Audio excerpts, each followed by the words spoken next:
On a day of rough seas as if announcing a storm, the protagonist of this story, Rose, was standing facing a man. She then asks if the young man wants the truth and if he can trust what she has to say. He replies that it simply doesn't matter. This answer was unexpected for the girl. What exactly did he mean by that? Since Rose knows very well the dangerous word that is trust, the more you trust someone, the more it hurts and makes you resentful when they betray you. Noticing her hesitation, the man insists that she should just say it already. Finally, she decides to tell the truth. Then we go back to the past. In a cabin of a ship, the young man asks if she is a good liar, which the woman clearly denies even though her documents say otherwise. Continuing, he reads some other information from her documents. An articulate and persuasive swindler, extremely intelligent. It is necessary to be careful not to be deceived in a conversation. Rose says she has no idea why they wrote that. After all, she has never told a lie in her entire life. Outside, we see that they are aboard the ship Viheth, which is heading to the island of Monte. The man, listening to this, questions whether in court she had said those exact words. She says yes, but explains that the judge did not listen to her.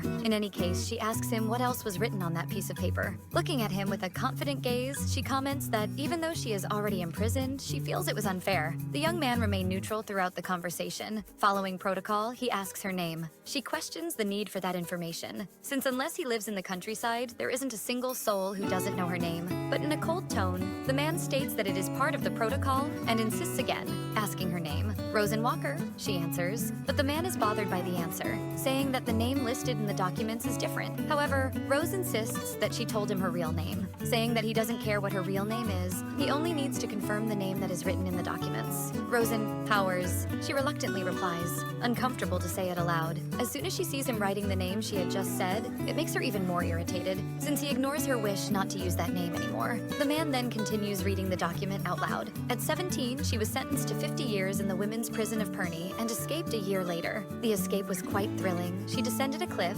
crossed the mountains on foot, and was arrested 3 months later as a fugitive in São Benesse. Because of that, she received an additional 25-year sentence and was transferred to the maximum security prison Alcapez. She escaped again after 5 years using a spoon to dig a hole and evaded the Imperial Army's pursuit for 1 year. The young man asks her if all that is true, and Rose answers yes, adding that he would probably faint if he found out what she went through to get that spoon. She begins to complain about her stay in Alcapez, but the man cuts her off, saying he is not interested in her useless stories and that she should limit herself to only answering the questions he asks. With no choice, she agrees, but the situation is quite unusual since in front of her is Ian Connor, the famous war hero. It is almost impossible that there exists someone who hasn't seen his face during the war, since during it the planes flew dropping pamphlets with his image, and the moment his voice spread across the skies, everyone looked up as if enchanted. The government knew very well how simple it is to deceive people, and a young tall pilot was a good tool. They used him in the face of the anxiety and despair of the war because everyone needed an Ian Connor at that moment. Our protagonist is pulled out of her daydreams by Connor's voice asking her what crime she committed. Her answer was to question which crime he was referring to. Connor rephrases his question, asking the reason she was being sent to Monte Island, the worst prison on the planet. Rose replies that she escaped from 2 different prisons, so the pride of the Imperial Army was completely destroyed because of her. Connor interrupts her, saying that he is not referring to that. He wants to know the reason why she was arrested the first time. Regarding that, she declares herself innocent. Connor, a little frustrated, reminds her that he is only doing the administrative process and has zero interest in her arguments. But the girl does not intend to back down, and repeats again that she is innocent. So Connor warns her that it is very rare for a prisoner to honestly admit the crime they committed, but insisting on her innocence does not change the fact that she has already been convicted. Rose counters, saying that her conviction also does not change the fact that she is innocent, because the truth is greater than assumptions. Connor repeats for the 3rd time that he has no interest in the girl's arguments. He just wants her to answer sincerely. Rose stares fixedly at Connor, clearly showing confidence in her words. But before she can say anything else, someone abruptly enters the office. One of Connor's subordinates hurriedly enters the room as if he were looking for him, but upon seeing that the commander is accompanied, he questions what his commander was doing, and he responds indifferently that he is just questioning the prisoner. The young man is confused about the reason for doing that, but Connor simply says that it is standard procedure to confirm the prisoner's data, especially someone of her level. Even so, the young man says that although he knows Ian usually is strict with rules, he doesn't need to create more work since the prisoners sent to Monte Island are the worst kind. And this time, one of the prisoners is the infamous Witch of Alcapez. The poor man is startled when he sees who the commander is interviewing, and realizes that this witch is right beside him. His argument quickly changes, questioning his commander why he is interviewing someone so dangerous alone. But Connor tells his subordinate that she clearly doesn't look dangerous. dangerous. His subordinate warns him, even if she looks thin and fragile, he must not lower his guard, because it was precisely that fragile body that escaped from Alcapez prison. Besides, at 17, Rose interrupts the man, continuing his sentence and saying that at 17, she killed her husband, Hinley Howards. She stabbed him 36 times with a kitchen object. The medical examiner confirmed that it was a hate crime. Even after his last breath, the murderer continued stabbing him, with a trembling voice as if recalling that caused her pain. She affirms that it wasn't her who did that, and that she was a good wife who loved her husband. With tears in her eyes, she insists that what happened was someone broke into their house, and that many people were envious of him. So it was only a matter of time until someone came after him. Even so, they didn't even conduct a proper investigation. They simply threw her in prison, ignoring everything she had to say. Connor looks at her with an unshakable gaze while she breaks down in tears. And in a cold tone, he tells her to stop the act, and that the kind of wife she was does not matter. She had been declared guilty of the crime, and he was not there to debate about it. Rose quickly stops crying, frustrated that her acting was ineffective. And since the drama didn't work, she decides to appeal to logic, questioning how someone so weak could kill such a robust man. But Connor counters, saying that no one believed she was capable of escaping from 2 great prisons either. Still, she did it, and the same logic applies to her husband. Just because she is a small woman of fragile appearance does not mean it is impossible. Besides, all the evidence points to her. The conclusion is simple: the girl is lying, and honestly, he is already tired of this interrogation, so he orders his subordinate Henry to follow him and bring her along. As she was being taken out of the room, she kept repeating that she was not lying and was never guilty. Rose wondered where she was being taken, but honestly, she even thought the young man was much kinder than the other guards she had met. She compares the relationship between guard and prisoner to that of a cat and mouse. The moment the guards lower their guard, she can escape, but the moment she lowers hers, they capture her. But luckily, she is good at taking advantage of small opportunities and managing to escape. This time will be no different. She will also win. Going to the social area of the ship, Ian seems a little surprised that the banquet had already ended. Henry replies that this was intentional to prevent the guests from being exposed to the Witch of Alcapez. Ian finds Henry's concern ironic, since people had chosen to be aboard the Vyheth with the goal of touring the famous prison they were headed to, so seeing the Witch of Alcapez would probably be interesting to them. Henry counters, saying the guests were just civilians, and not everyone there was as brave as him. After the war, the military ships were remodeled into cruise ships. Vyheth was one of them. The steamship, which was once full of gun smoke, gunfire, and wounded soldiers, was quickly replaced by fancy parties and lively music. And the destination of the newest remodeled ship was precisely the island of Monte. Rose cannot help but find it ironic that on the same ship where criminals were taken to a prison famous for being an extremely cruel place, the rich were also transported, considering the terrible prison a tourist attraction. While Rose thinks about this, Henry keeps complaining about her presence bothering the ladies and gentlemen who are forced to put up with her. Connor disagrees, since when they were on the battlefield, they were no different from the prisoners. But his friend reminds him that the two of them fought for the country,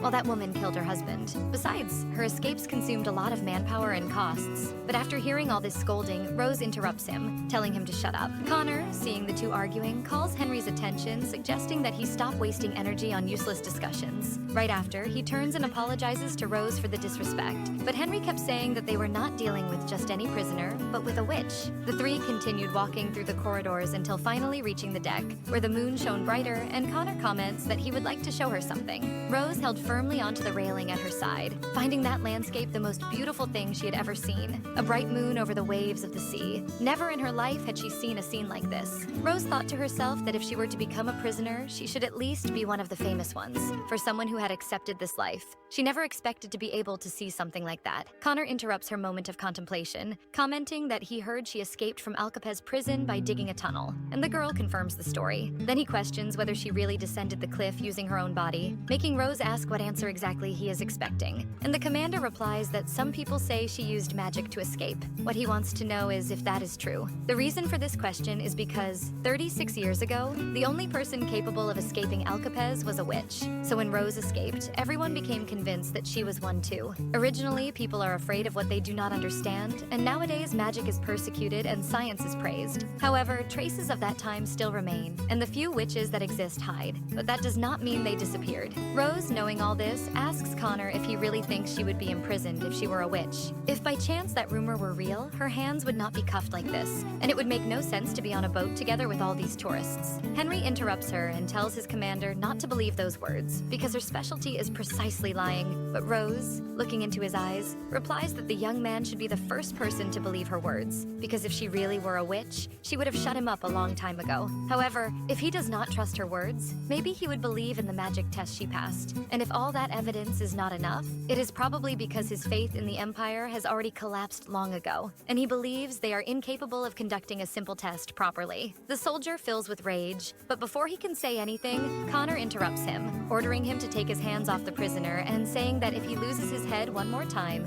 he will be forced to report him to his superiors. That was enough to make the young man step back, not expecting to be reprimanded, and right after receiving orders to fetch what had already been requested. Meanwhile, Connor continues his conversation with Rose and claims not to care whether she is lying or whether she is in fact a witch. He is only going to inform her of a few facts. First, she is a convicted criminal, sentenced to imprisonment on Monty Island. Second, he was ordered to transfer her there personally. Third, prisoners may have escaped from Alcapez in the past, but no one has ever escaped from Monty Island. That is impossible even for a witch. Rose finally understands that this man is trying to break her spirit. If she wants to escape, she needs to focus on getting the keys to the boat and the handcuffs, because she must flee before reaching the island. Henry interrupts the conversation, returning with what his commander asked for. The girl is curious to see what it is, until she finally manages to take a good look. A tray full of meat, still covered with blood. She does not understand how that would be useful, and she wonders what he intends to do. Connor quickly answers her doubt by pouring the meat over the cold waters, asking her to watch closely what that ocean is capable of doing. The reaction is almost instant. As soon as the first drops of blood fall into the water, something begins to make the waves bubble, frightening Rose, and an indistinguishable creature attacks the meat, devouring it. Henry, with a satisfied smile, asks her to watch the scene carefully, because that ocean is covered with creatures. There is not a single safe place where she can run. Despair immediately strikes the girl,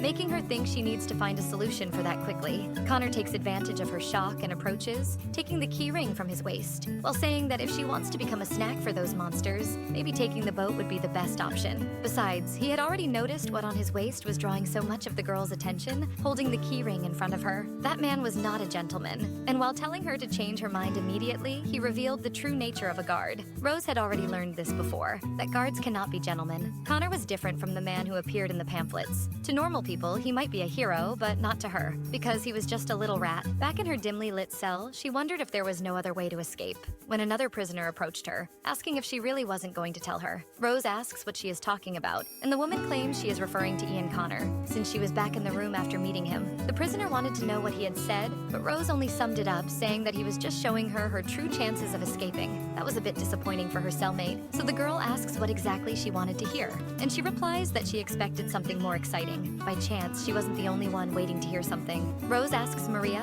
her cellmate, what kind of more exciting thing she was expecting exactly. Her friend immediately starts to develop her fic, the tale of a young and beautiful prisoner who entered the room of the young and handsome commander. But that is as far as her imagination can go, and she asks her to tell her the details already. But Rose is more interested in knowing how her friend could call her a beautiful prisoner in the state she was in. Maria says that among all the women there, she is the youngest. And anyway, she just wanted to know if really nothing happened. But Rose cannot imagine a reason for someone like Connor to want to flirt with her. Maria retorts, saying that strategy had already worked in Alcapez. Rose's smile immediately fades, remembering what she had to do to escape. But this time it is different, because Connor is not the last problem. There are several monsters in the ocean outside, and passing through it would be an almost impossible task. Even so, Maria puts her hand on her shoulder and asks her, was she really thinking of giving up? The relationship between the two of them is interesting to tell. Maria of Alcapez is someone who deserved the nickname of witch more than Rose. If outside the prison the guards are the law, who commanded the prison from inside was Maria, the people who caught her attention died in prison without even serving their sentences. When she was transferred to Alcapez, Rose was already a famous prisoner who had successfully escaped. They met while Rose was digging her way out. Maria asked her if by chance she was trying to wake up all the guards with that noise. Rose cannot say whether she approached her because of her fame when she asked how she got that spoon, but after she caught her attention, her life inside became much more peaceful than before, since the prisoners treated her as one of the leaders. Although she didn't understand the the reason at the time, she can understand it now.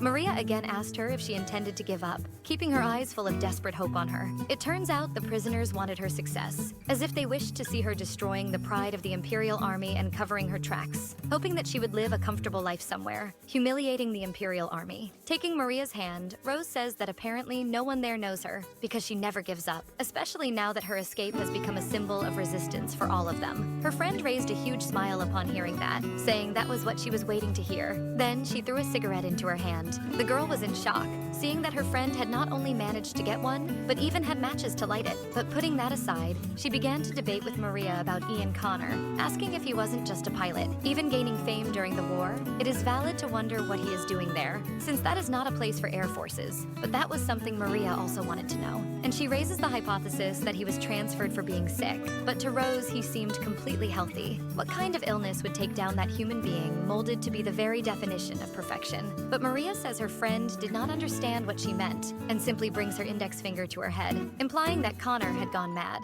To Rose that seemed even more absurd. How had that perfect man gone insane? But her friend did not care, and it did not matter. It was not something that affected them. What mattered was how they were going to seduce him. Rose replies that this kind of thing only works with complete idiots. Honestly, she does not know what to do now. For example, let's suppose she manages to steal the key. Would it be possible after that, using a lifeboat without an engine to cross the ocean full of monsters? Obviously, that is impossible. The problem she is facing is not just escaping, because even if she survived, she would surely die of hunger adrift. But honestly, she does not think there is another way. Except the boat. However, she needs to think of a way to make it work. However, her reasoning is interrupted by the sound of something bouncing. Complaining to the person responsible to stop it because it was distracting her, she notices that the author of that sound was a little girl who had come out of absolutely nowhere. Rose immediately became determined to find out how that girl had gotten down there, and Maria just says she doesn't know, but it was precisely that little girl who had brought her the cigarette. Rose, still shocked at her friend's brazenness, tells the little girl that it is not a good idea to go there alone, and asks where her parents are. The girl turns around, and when she sees the woman, her eyes shine,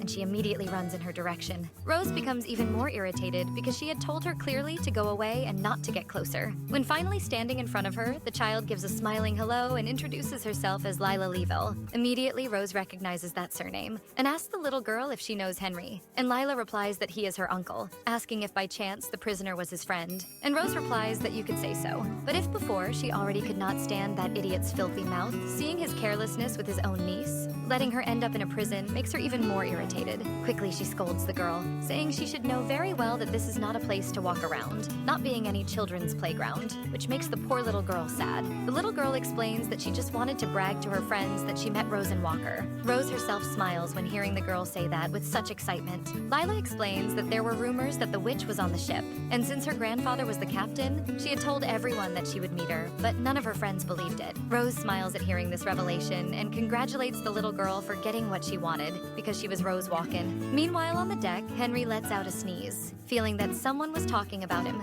and comments that he had received a troublesome task with his commander, referring to Rose. Connor tells his subordinate that he should think of it as a kind of break, because they could admire the view of Monty Island on the way back, something people pay a fortune to see. Henry just finds that place monotonous and asks if his friend is not bored after the war ended, because in his opinion, a prison island over a sea of monsters is no amusement park. But Connor just laughs, calling him old, and asks if he is bothered by that woman, referring to the witch of Alcapez, and Henry replies that yes, because she is from Riordan. Henry tells his commander not to worry so much, but soon repeats the name of the city, before saying that now everything is fine. But he comments precisely on the fact that Rose is also from there, and apparently committed crimes while living in the surroundings. Connor says he already knew that, and his friend was already aware of that fact, especially because he wrote everything on a piece of paper. That's exactly why he commented about her. His theory is that precisely for this reason, he cares so much about the girl, even carrying out a separate interrogation, without a plausible reason. Riordan was the hometown of both of them, where they spent their childhood going to the military academy, and at the same time, it is the place where he piloted a plane for the first time.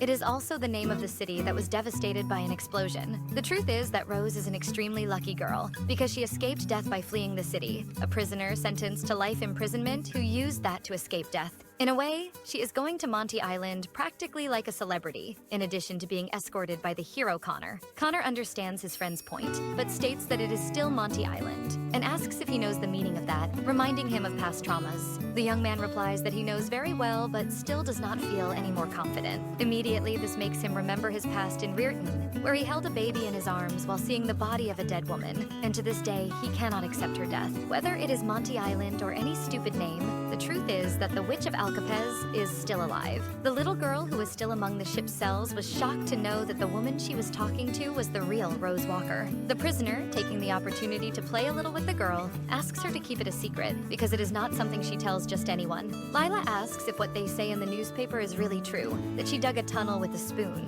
which the prisoner admits. The little girl then asks if she really is a witch capable of using magic. Rose's smile fades almost instantly, and one last time she confirms the girl's name, who answers with a smile on her face. The prisoner says that she has something important to ask, catching her attention, but undoing her smile before saying that if she is capable of doing that, she would show her magic. Leela hesitates because her grandfather had told her never to grant the wishes of prisoners. But Rose asks if she doesn't want to see her magic, and immediately Maria understands what is happening there. In any case, the false witch claims it is not difficult at all to answer, and she is only curious. In the end, the girl ends up accepting, giving Rose the reason she needed to celebrate before asking if the little girl knew Ian Connor. Something obvious, since he was her uncle's boss and a war hero. Then she asked if the two were close, to which Lila replied no, because he was very slow. But her uncle always says that even if he does not express it, he likes her a lot since he has known her since she was in her mother's womb. Her other uncle also said that he is a good man, but she is not sure about that. Rose asks if Connor is married, but the girl replies that he is not, and the adults had even told him to marry earlier,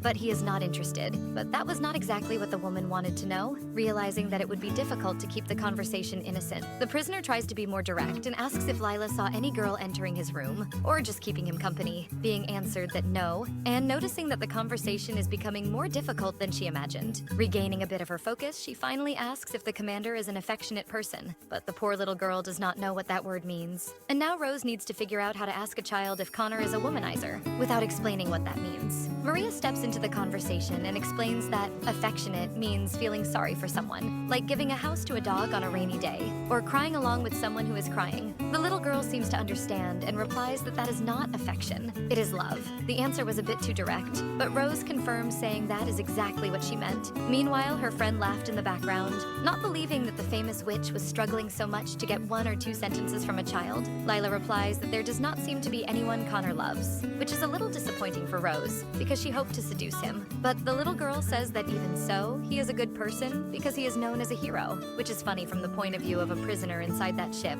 But even so, Rose thanks her. It does not matter what someone like her thinks of a hero. So she turns to the girl and says that as promised, she will honor her word. For that, she asks the girl to show her anything she has with her, no matter how small, and receives a coin. Lila asks what the prisoner intends to do with it, but keeping the suspense, Rose replies that magic has its secrets, and that is what makes it so enchanting. Then, while hiding the coin with her, she says that to do magic, it is necessary to transmit your magic into something, then shows that the coin in her hand has disappeared. The little girl is surprised to see that it really worked, thinking that her little coin was gone, but the prisoner says no, putting her hand to her ear. She then takes the hidden coin and gives it back to her, saying it was a lucky coin, and tells her that at sunset, that little coin would turn into gold, but only if she didn't reveal it to anyone, otherwise the magic would disappear. After the girl leaves, Maria asks her friend if she really used magic, and Rose says it was just a simple trick, but she would hardly find that out. Then her cellmate asks if her main argument wasn't precisely the fact that she had never lied. Seeing that people there are already starting to doubt if she really isn't a witch, she asks why she would still be imprisoned if that were true. Besides, even if she escaped, there is only water everywhere. But Maria disagrees with that last point. Even if it were impossible to get a lifeboat, isn't there another possibility they are overlooking besides escaping by boat? Thinking about it, she remembers there is a rumor of witches who escaped and hid from the world, going to the so-called Witch Island, Walpurgis. Maria talks about it and asks if the girl had never heard of it. Then she says that the last time she heard, the place was not far from Monty Island, and wonders if they are hiding among the people. But Rose replies that Walpurgis is not a place where anyone can just enter.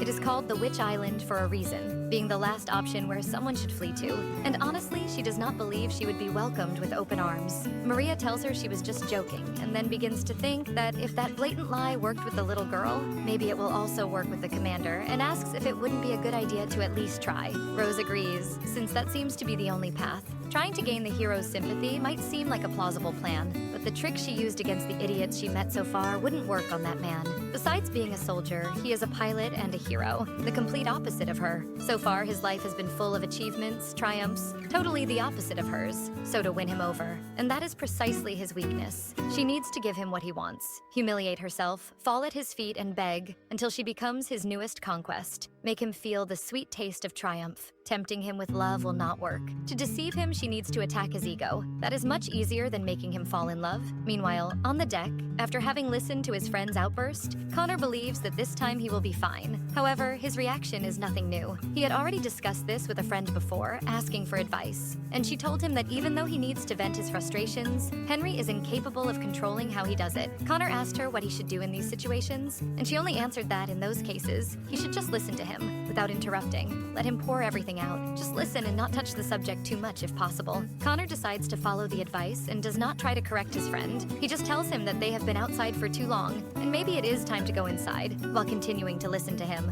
And while they return to the hall, Henry continues complaining about the situation. He finds it simply ridiculous that a war hero like his friend is being sent to transfer the witch of Alcapez, because an order like that makes no sense at all. And Connor replies that soldiers are only there to obey orders. Henry retorts, saying that by achieving a prestigious position within the army, this should end. After all, after everything he did on the battlefield, at the very least he should be a field marshal. But Connor himself is not sure if that is true, and Henry asks him exactly why he is not sure. Since the only people who do not like him are a few soldiers and the people of Riorton, the truth is that the two know very well the reason he is in this position. The superiors are trying to put the blame on him. The truth is that since he failed to protect Riorton, everyone wants to see him face the witch of the city, and that is the only reason there are so many people there, to see which of the two will survive. If he manages to successfully take the witch to Monty Island, everyone will celebrate and praise, this being his great prize. In the end, it is nothing more than a big show. What they want to see is only the victory of the impeccable Ian Khan, the hero of the entire empire. In any case, when this is over, everyone will simply go back to living their lives, and he will have nothing more than a glorious future ahead of him. Those words, glorious future, echo in Connor's mind. Only when the war ended and he passed through the Arc de Triomphe in his uniform did he finally realize the true meaning of it,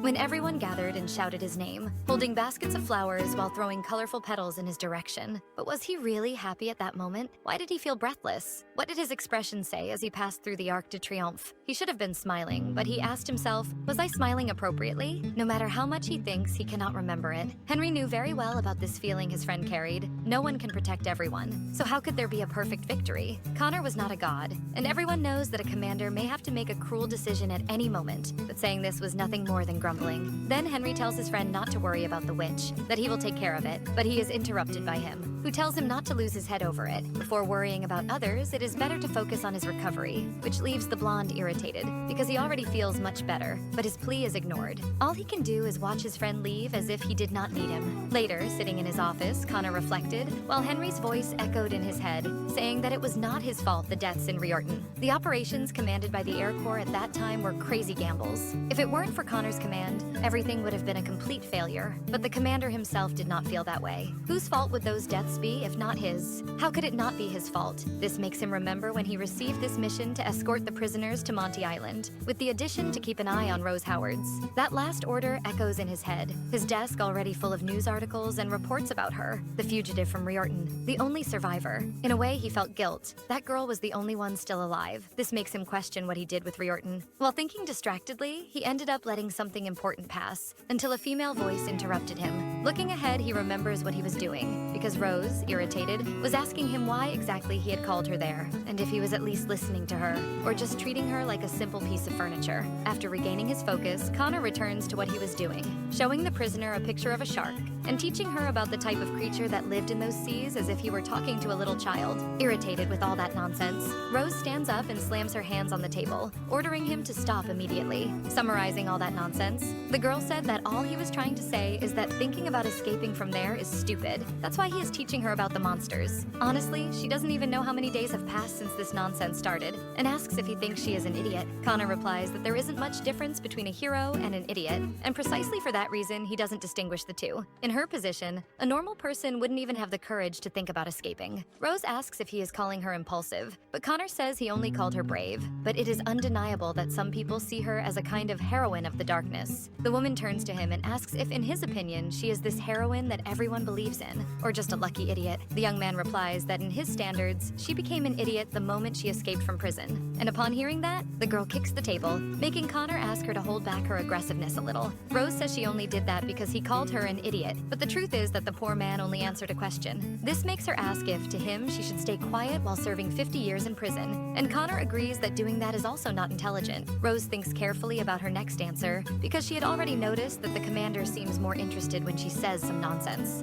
So she asks, what would the intelligent mind of the war hero do in her place? Seeing Connor's heavy sigh, Rose already starts celebrating, thinking she managed to attract his sympathy. But Connor, still writing his notes, says that when she was being judged, she could have had her sentence reduced if she confessed, and if she behaved in prison, she could request parole and even go to a better prison. Rose jokes, saying that if she had done that, she wouldn't have escaped the bombing in Riordan, but Connor doesn't seem to have liked the joke. Then she goes on saying that first of all, she doesn't know why she has to rot in prison for 50 years, being answered that the crime of murder carries a sentence of 8 to 50 years. The woman understands, but states again that she did not kill her husband, and even if she had, she doesn't understand why 50 years, since her neighbor beat his wife to death and only got 8. Connor raises his hand and points behind her, saying that the reason why that happened is written in the books back there. Rose, making a pitiful face, says that even if they were there, she couldn't read them, and Connor knows that very well. But as he just said, her answer is written in the law. The woman tries to argue, but Connor interrupts her, because in the end, her being sentenced to life imprisonment on Monty Island is purely her problem. Then he gets tired of the conversation and decides to leave, even as Rose protests for him to wait. Pulling the girl by the chains, he says that the interrogation is already over,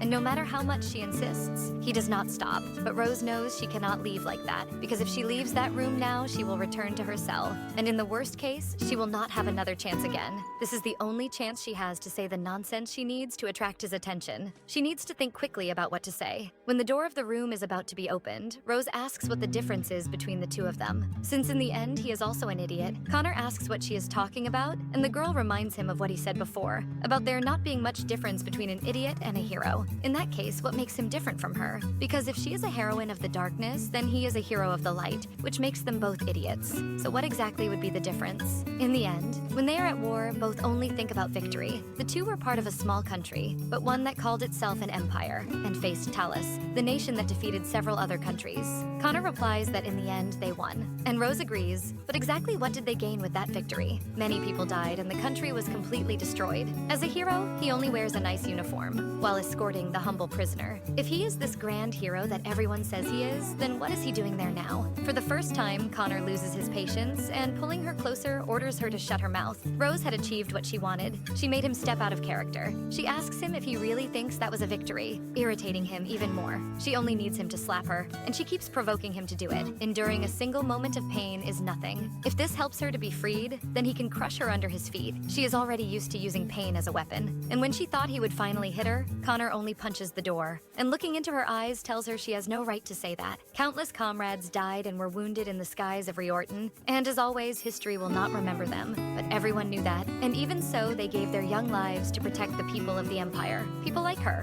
who only know how to run away, and are not even capable of appreciating that sacrifice. So, at the very least, she could have the decency not to insult them. And honestly, he hopes she learns this from the opportunity she is having, that not everyone chose to live as she did. Besides, he is sure everything she said was only to provoke and get his attention, so it is a good idea to stop her games and provocations, because her lies are far too shallow to reach him. Rose can't even believe that this man is the same person who was angry just now. She repeats again that she never lied. Connor, by this point, is already tired of her attempts at manipulation. In the end, the prisoner did not go much further than he expected, but as a small concession, he decides to tell her something. In fact, there is no need for a chain like this in this sea. Even so, the reason why she needs to wear it on her wrist is for the weight of her sin, that of taking a person's life. Hearing those words, Rose thinks that even coming from the same mouth, the two things he told her seem to have been said by completely different people. In the end, she was right. He is also a great idiot. Connor looks into her eyes and says that he knows exactly the type of person she is, and he will not fall for her tricks. So for now, he does not want to hear any more questions. Standing on the other side of the door, Rose asks herself what exactly she was expecting, and begins to remember the day of the bombing. His voice echoed throughout the city. Dear people, rest assured, no one will hurt you anymore. When the air raid alarm sounds, turn off the lights and go to the gates to listen to the broadcast. I am protecting the skies of the Empire. Rose had already lost count of how many times she had heard that voice, and if she was hearing that same voice again, it was because she had completely lost her sense of reality. She was deluding herself into thinking that if she kept talking to him, those same comforting words would come out. By doing this, she was only being an idiot. All of this was simply irritating. She could not imagine that man really being a hero, but it was not worth falling into despair now. There would be another chance for sure. But while she was thinking, someone found her. It was Henry asking her what she was doing there, with his hair tied back and even his face washed. All that was missing was makeup. Rose replies that she just freshened up her look and asks if he likes what he sees, making him stumble, but not admitting anything. Henry asks what exactly she is plotting this time, but the girl only pretends not to understand and says she only washed because she saved a little water. But the young man does not fall for her little act and tells her to stop being dumb. Then the prisoner asks if he has any idea of her plan, and initially he replies yes, but he begins to stumble all over when he has to explain, saying that he knows, but at the same time doesn't know exactly, and this and that in the end. Rose only thinks how lucky she would be if Connor were like that, and she decides to explain to him what happens when a man and a woman are alone in a room, until Henry tells her to shut up. Then, with a sweet look, she asks if he got irritated because he is interested in her. The blonde even starts stuttering, while asking what kind of nonsense she is talking about, and Rose continues saying she thought that because he is always staring at her, so clearly he cannot get her out of his head. Realizing the witch is already invading his thoughts, Henry speeds up his pace toward the prison, while Rose says that if he wants a hug, it's fine, because she doesn't hurt. But he only tells her to speed up her steps, and while they walk, the two end up passing by Lila. The little girl was there, eating some chocolates, and Rose was already starting to get a little annoyed because once again they had left her unsupervised walking around the ship, and she began to wonder if the girl would really be alright, until she remembered that, looking more closely, she and her uncle were quite alike, and she takes advantage of this to give him a little scare. Getting closer to the guard, she says with the fakest smile she has that his niece is actually quite cute, and asks if her name happens to be Lila, making Henry immediately startled. He asks how the prisoner knows her, and Rose just replies that it wasn't hard to figure out. By reflex, he ends up looking back and dropping his keys on the floor. As soon as she fixes her eyes on the girl, Rose asks if he got scared. But when he looks at his niece, calmly eating sweets, he feels a little calmer.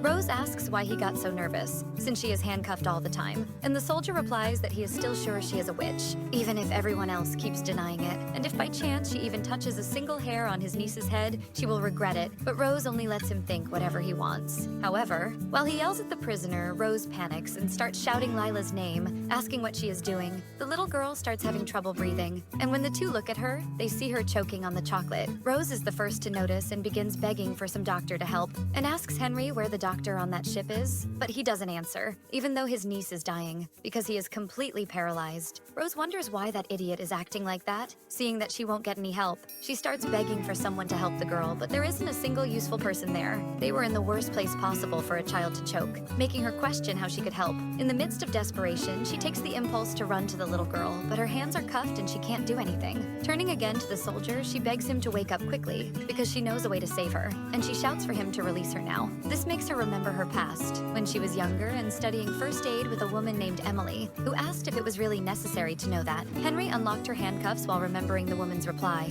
Of course you should know. People don't only die in battle. Humans are fragile creatures who die or get hurt for ridiculous reasons. Rose asked why she should pass her knowledge on to other people, since it's not as if they would be grateful for it, but Emily only replied that the world cannot be saved by a single person. And while running toward Lily, the prisoner remembered that although humans are not capable of using magic, there would come a moment in which someone would need her. People ended up waking up at the noise and came out of their rooms to see what had happened. When finally everyone arrived, they saw that there was a little girl child choking in the corridor, leaving everyone shocked. One of the guests asked if she was all right, and another answered that, luckily, someone had saved her. In shock, Rose could not believe that she had really done it, and while Lily cried in her arms, she could only think that she had truly saved a child. Henry ran desperately toward his niece, and hugging her, asked if she was all right. The ship's guests were asking what had happened, and a woman who opened the door already at the very end of the commotion said that she hadn't seen much since she had arrived late, but it seemed to her that that woman was holding the child and performing first aid. Apparently, something had gotten stuck in her throat. Everyone was relieved to hear this, until they finally realized who had been the girl's savior, yet something else caught Rose's attention. Looking at the floor, she saw that what had been stuck in Lily's throat was just a simple chocolate. The girl almost lost her life because of a simple sweet. Rose could not hold back her laughter. Something as harmless as a little candy is capable of killing someone just like a bullet. Apparently, it's not only soldiers who can save or kill people. In the end, Emily had been right. A little calmer, she wondered if Henry had already come to his senses. Taking advantage of the fact that she had probably gained his sympathy with what she had done, she asked what the blonde thought of her skills. Someone overheard and started approaching her, while the prisoner continued saying that if he was grateful, he could at least give her a little water to wash herself. At the very least, he could bring her some decent food for her cell, but soon she realized the young man wasn't responding, until a different voice answered her,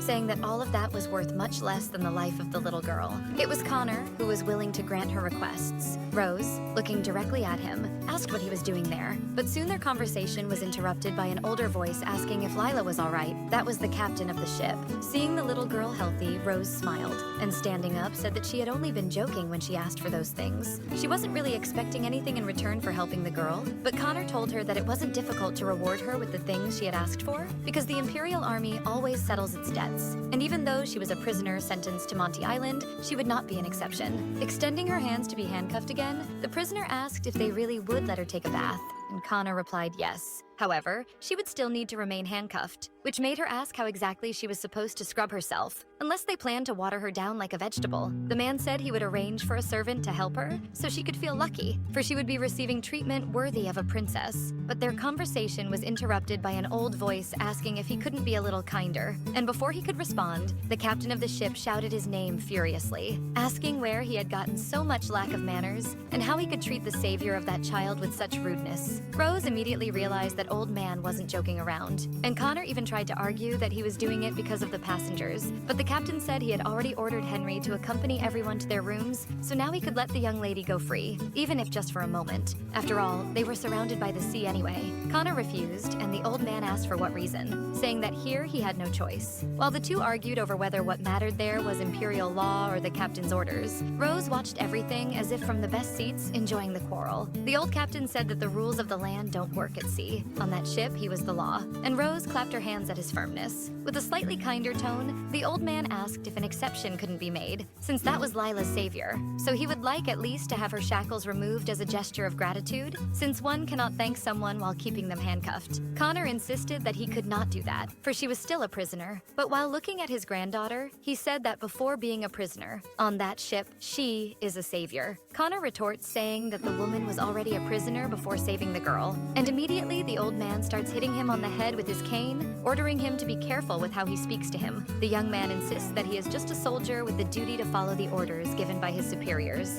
and cannot make exceptions for a prisoner, but the captain ignores him and starts speaking directly to Rose. First, he apologizes for the lack of courtesy of that immature young man, and asks her to accept his gratitude. By the way, he had forgotten to introduce himself, and also asks forgiveness for his bad manners. He was already retired, but had been an admiral of the Navy, and although he causes a bit of shame, he believes she has heard of the famous Alex Leavell. Rose even recognizes the name, but the memory seems a bit blurry in her mind, until she finally remembers. He was the statue of the war hero that stood in the square, and the old man is glad to be recognized. It was impossible not to know who he was, since he was an old war hero. Even a street child like her knew that name, and had seen his portraits countless times. That guy was really a big shot, and she simply cannot believe that those three are from the same family. An idiot, a cutie, and a grand war hero. They don't look alike at all. Containing some of her excitement, she says she is not Miss, and her name is not Howard's. Her name is Rose Walker. Alex changes the subject and begins to talk about how Lila is his first and only granddaughter, and if it weren't for her, he probably would have lost her. He apologizes, but he heard when the girl asked to take a bath, and Rose said she would be grateful if they could provide that in her cell,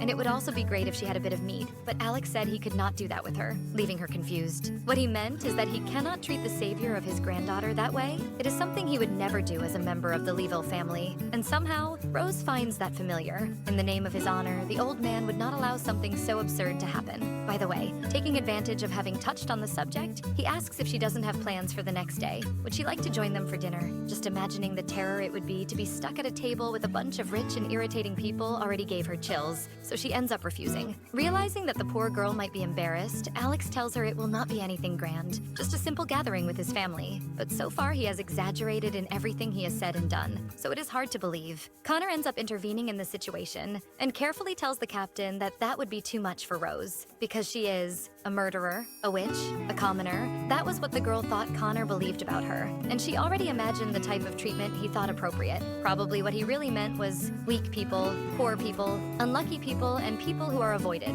I always wished my air forces would keep those people safe. And Rose was right to think that of him, because the next moment, Connor called her a murderer, with all the letters. But the girl would not let that slide, and politely thanks the captain, saying that it would be an honor to join his family for dinner, and since she is always hungry, she could not afford the luxury of refusing.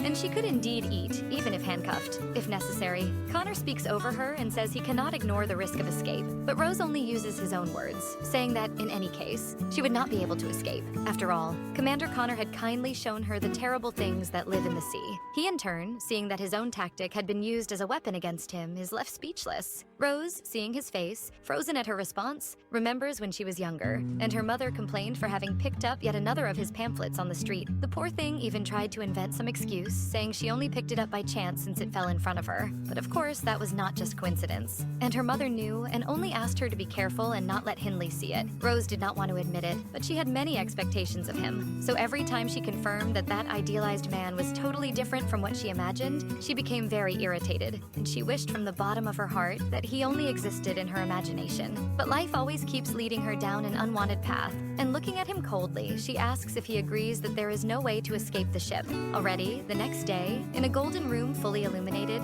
a different environment from the cell where she spent her days. Rose woke up lying in a bed, and not on the typical stone floor, wondering where she was. Still drowsy, she wondered why she was there, since that was certainly not her cell, but it was far too comfortable to worry about that, so she decided to just let it go and sleep a little longer. But then someone knocked on her door. Asking permission, a woman entered the room and politely asked if Rose had slept well. The girl was still confused about all of that, and thought about asking who the three women in front of her were, but they went ahead and introduced themselves as Michelle, Louise, and Maya, who were only there to help with the bath. Without even giving her time to react, two of them grabbed her arms and pulled her out of bed. The poor thing tried to resist, asking them to wait, but the maids simply ignored her and started dragging her directly to the bath. Before she realized it, she was already immersed in a bathtub, and the only thing that went through her mind was that she was in heaven. Finally, after going through that initial confusion of someone who had just woken up, she remembered why she was there. The old captain had invited her to dinner as thanks. At first, she thought about refusing, but ended up accepting as a way to provoke Connor. After that, they guided her to a princess's room where she spent the night, and that was what had happened. Honestly, she didn't even remember how long it had been since she had taken a decent bath, and she wondered if those maids had been sent by the captain. While she thought about how she would get out of there, one of the girls asked her out of curiosity if she really was a witch. Rose answered by asking if they really believed that,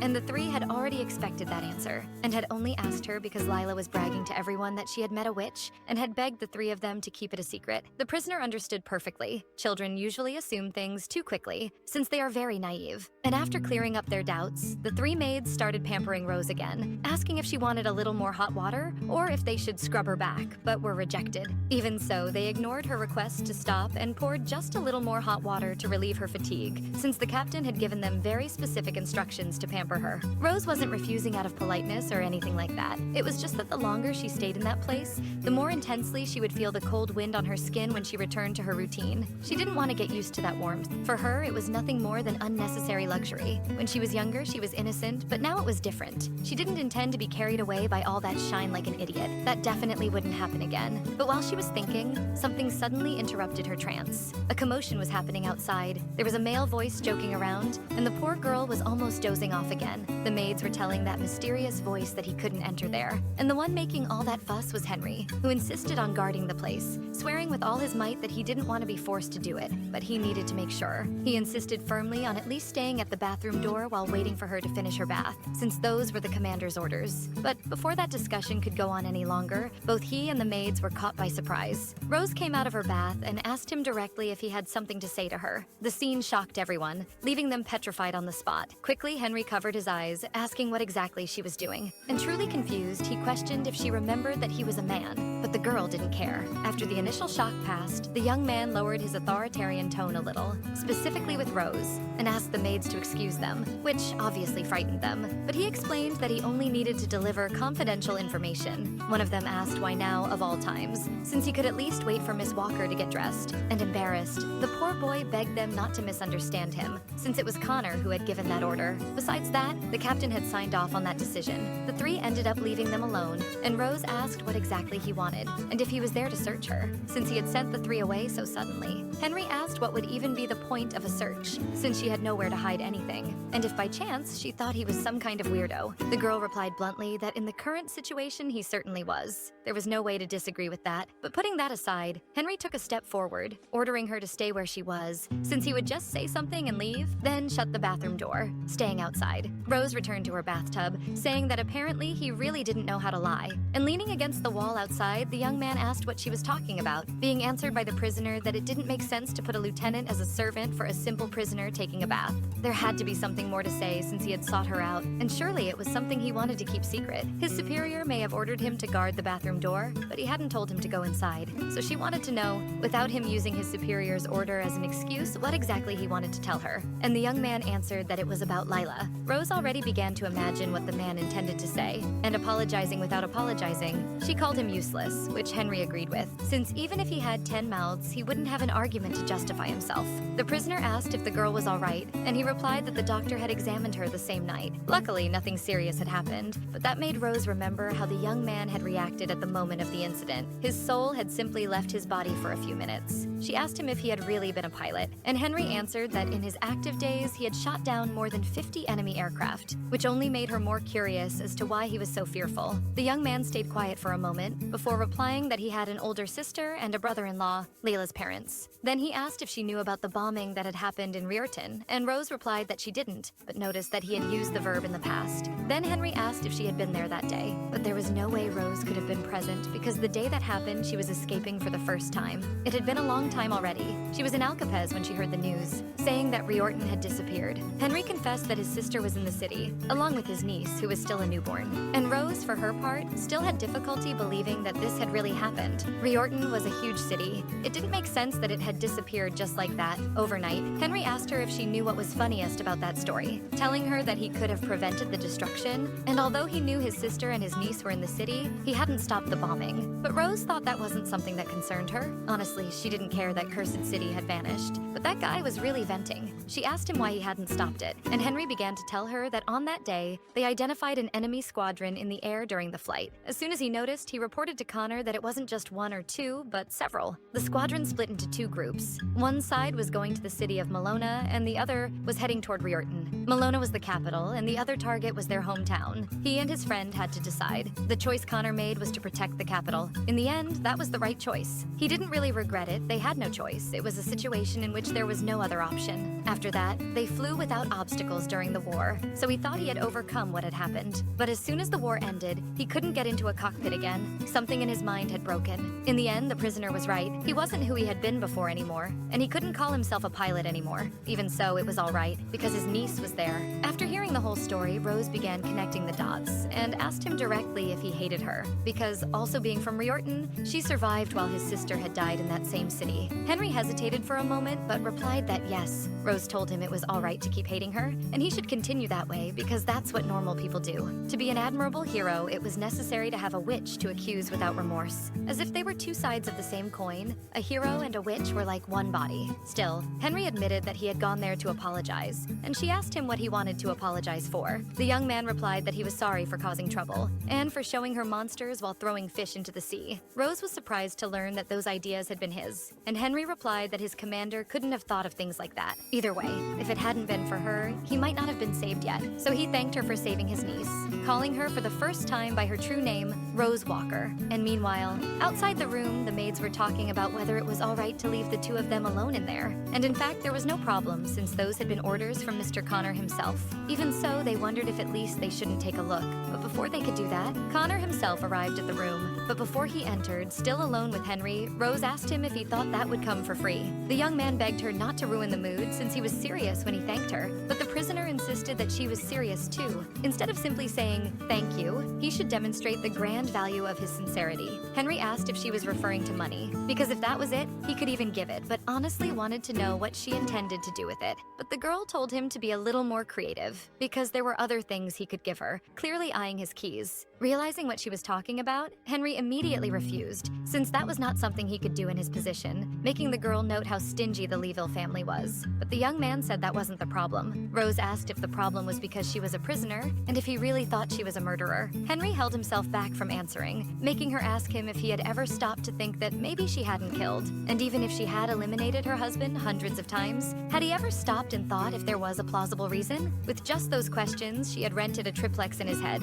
making him cover his ears so he wouldn't hear her arguments. Rose asked him if he knew that she couldn't lie, but Henry fired back, asking who would believe that. And regardless of the reason, the night before, she herself had said she didn't want a reward, so he wasn't obliged to do anything. The prisoner confirmed that she had said that, but since he had inflated his ego, what was the harm? Driven by guilt, Henry ended up being convinced and agreed to hand over the key, especially since it wasn't as if she would survive in a lifeboat. And knowing that, Rose asked him to come closer because she had a better idea. Pulling him by the sleeve, she dragged him unwillingly to tell him her plan and began whispering her idea in his ear. After hearing everything, the young man asked what she was planning now, but Rose replied that she wasn't planning anything. She just wanted a simple favor. And as Connor prepared to enter the room, she asked if he was really going to do it. The commander entered the room right after, visibly irritated. And looking at the two of them side by side, he asked what they were doing. Henry panicked immediately, and before he could say anything, his friend asked what he was doing in there. The blonde tried to explain that the situation wasn't what it looked like, but looking at the prisoner's state beside him, he couldn't believe that. For his own good, he advised him to be able to give a convincing answer for that situation, and realizing the hole he had gotten himself into, Henry started sweating cold. While he stammered something, Connor lost his patience and ordered him to leave immediately.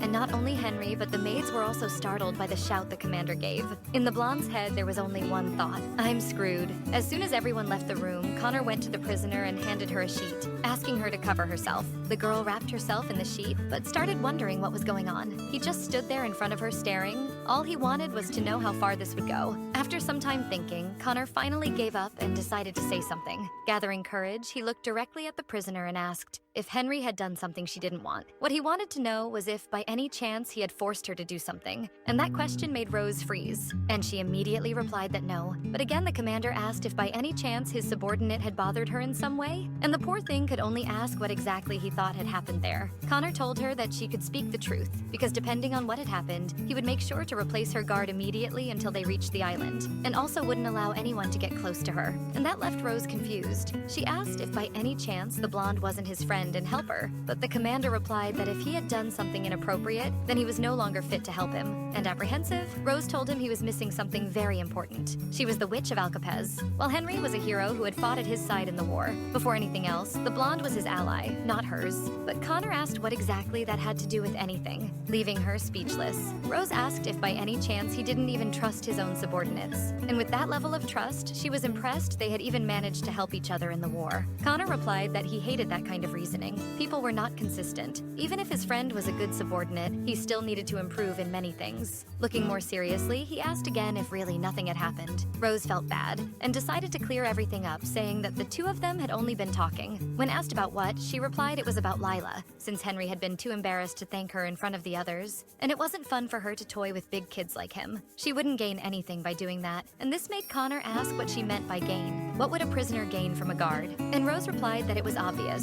The very reaction he had when he saw the two of them together there proved it. Finally relaxing a little, Connor sat down and said that until that moment, he didn't understand how people fell for her lies. But now he saw that she had only been waiting for a chance like this. That was what she had been waiting for. It was easy to see when you paid attention. Rose grew more serious and asked if he really wanted to know why that happened. And she told him that in fact, it wasn't that she was deceiving everyone, it was the others who pretended to be deceived. Connor asked her what she meant by by that, and she replied that it wasn't a matter of how good her lies were. People only heard what they wanted to hear. In the end, there was no one who wanted to know the truth. All that was needed was a good scapegoat they could accuse however they liked. In the end, she only said what she wanted to say, because no matter what she said, nothing would change. Still, it was true that he was a hero, because even knowing the situation she was in, he decided to care about a mere prisoner. With no words to respond to what Rose had said, he asked her if she also thought he was a hero. Rose countered, asking why it was strange for her to admire a hero, and he replied that it wasn't exactly that, but had his words cut off halfway when the prisoner admitted that she was also his fan. Before anything else, she had also been a citizen of the Empire, and when his photos were dropped, she kept each one. Connor was surprised to learn that, and the girl asked if by chance that was strange. After all, he should already know that, and she admitted that she only kept them because she thought he was handsome. Connor's brain began to reboot, slowly, and even Rose started realizing what she had just said. Her face began to blush immediately, and she asked herself why the hell she was saying that. In any case, she didn't intend to keep him there any longer. She needed to finish getting dressed, so she would ask the maids to return. She would also put the handcuffs back on as soon as she finished getting dressed, and if he was really worried that she would knock them out and escape, then he could leave the door ajar with Henry outside. Of course, he would need to stand with his back turned. However, interrupting her compulsive speech, Connor extended his hand toward her. He clarified that he wasn't there irritated, he had only been a little confused. When asked why, he replied it was because of what she had said earlier, about them being the same. Because in fact, he thought she might be right. Rose had completely forgotten about that, and didn't even remember the context in which she had said that phrase. Connor remained there extending his hand, telling her to go already. And when asked where they were going, he replied that she needed to get dressed, because the dinner she had requested was waiting for her. Without realizing it, the girl ended up extending her hand in his direction. She only asked him to leave the room since she needed to get ready. However, the commander simply pulled her into an embrace, making the poor thing start to panic, until Connor simply threw her over his shoulder as if she were a sack of cement. Could it be that he had confused her with luggage? Rose asked him if there was really a reason to do that, since she only needed him to tell the maids to come back. But by that point, Connor no longer trusted her, because he knew very well what she would do. And to begin with, it had been a mistake to trust the captain's orders. Rose shouted that in that case, he only needed to leave Henry to guard, but the commander didn't even trust him anymore. From now on, he would guard her himself, and grabbing the handcuffs, he asked her to stretch out her hands. Honestly, he thought he had been very tolerant with her until now. Rose even tried to argue, but Connor cut her off. The captain, the maids, Henry, Lila, all of them had ended up being deceived, and he was the only one who still hadn't let down his guard in her company. Seeing this exaggeration, the prisoner asked him if by chance all of this was fear, and if he really believed in her escape, even though everyone there was armed. To her surprise, Connor replied that yes, he was really afraid of her. Rose tried to understand what that man was thinking. While he was informing the maids of what he was doing, the girl wondered why he feared her so much, even though from the moment she stepped on that ship, he had always been at an advantage. She was the one who should be afraid. Honestly, she wanted to know, what exactly was he afraid of? A little later, Connor, who was alone in his office, reflected on the situation, since putting a prisoner in a first-class cabin and giving her a bath was really unusual. He didn't think Henry and the other veterans of the team being attached to her was a problem. However, even if that was the case, he needed to be cautious. But while he was thinking, he was interrupted by the papers on his desk, which caught his attention. Those were the reports Henry had brought him. He had already read them in their entirety, but at the bottom there was a book. He had clearly ordered that to be burned, and wondered if they had delivered it by accident. All the information contained in them was about Rose, always referring to her as the Witch of Alcapez, forming an extensive and detailed timeline, narrating from her prison escape to her luck in surviving the bombing. Seeing that, he wondered when that file had become so big, because in the beginning it was just a pastime, just a hobby he started to kill boredom. After the war, he had the same dream every night. It was a nightmare where he was dragged into completely black waters. He knew very well it wasn't real, but knowing that didn't help. In the end, he still saw himself as an unbreakable symbol of victory, and those nightmares shattered that definition, attacking all his greatest insecurities. When he woke from them, he couldn't sleep again, and whenever that happened, he opened the newspaper. He only skimmed the words without actually reading them, and while doing that, his eyes stopped on the word Riortan. That was the city destroyed by his choices, the one he abandoned, and yet there wasn't a single mention of his name. Instead, they spoke of a witch, the villain, the scapegoat in place of the name Ian Connor, a lie created by the media, the government, and the military, Rosenhowards. After that day, as if under the spell of a witch,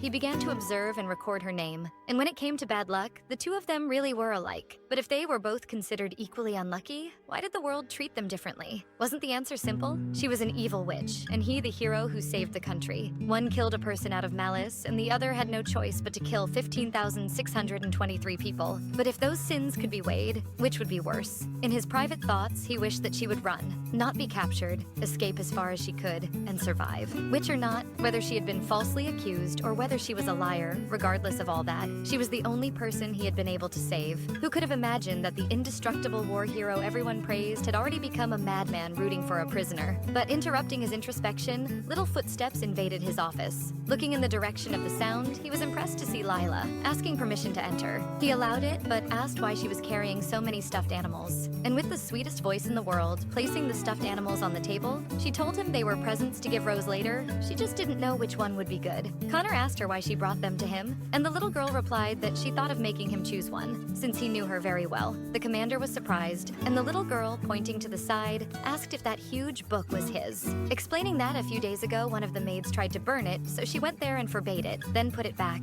because it belonged to her uncle Ian Connor. The young man asked how long she had known about this, and Lila replied that since it was trendy to look for news about Rose, she had been searching some newspapers to cut out, and precisely in the ones he had thrown away, all the articles about her had been cut out, every single one. After saying that, the little girl was invited to sit by his side, and Connor, as if walking on eggshells, tried to find a way to explain that book to the girl. First, he asked if she had told anyone else, but Lila replied that she hadn't even told her uncle, so he immediately made her promise to keep that book a secret, and that made the little girl ask if revealing it would get him in trouble, to which he answered yes, because Rose was a prisoner, and he was responsible for the prisoners. After hearing that, Lila promised not to reveal anything about that book, and also told him not to worry about it, because even if she told, no one would believe her, since she herself thought he hated Rose. And if that's the case, wouldn't anyone else who knew about it think the same? Connor replies that he doesn't hate that prisoner after all. His job is to escort her, so he can't feel that way. Besides, she even saved her. And although he had been rude to Rose earlier, he doesn't intend to do so anymore. And hearing that, with all her innocence, Lila asks if he is interested in the prisoner, but Connor answers not in the way she thinks. The little girl asks if at least she can like Rose, and he searches for words to explain the woman's crime, but Lila interrupts, saying she already knows the prisoner killed someone, but she also saved her. In that case, when you add a good thing with a bad thing, everything goes back to zero. And if that's true, shouldn't he like her too? But setting that aside, Lila needs Connor to choose quickly one of the stuffed animals, which her newest friend will like. The young man even tries to explain that since Rose is going to prison, her belongings will be taken away. But the little girl replies that at least she could keep the gift until she's imprisoned again. After all, every good deed must be rewarded. And that also reminds her that she has something to give Connor. Extending her hand, she gives him the coin she received from Rose. He explains that it's a lucky coin, so as long as he has one, everything will turn out fine. For now, he needs it more than she does, since he doesn't sleep well. However, Connor breaks the mood by asking where she got that coin from, and the poor little girl simply averts her eyes, avoiding answering. But it was already obvious. He couldn't let his guard down for even a second, and tells the little girl that next time she can't take anything from her, since they still don't know whether she is or isn't a witch. The poor thing even looks sad. Even so, Connor thanks her for the gift and promises to keep it carefully, since it would be uncomfortable to throw it away. For now, she needs to go back to where her grandfather is, since dinner will be ready soon, but before leaving, Lila asks where her uncle is, since he also needs to get ready. Connor replies that his friend is in charge of guarding Rose while she takes a bath, but the little girl tells him she had already checked that, and when she looked, her uncle wasn't at the door.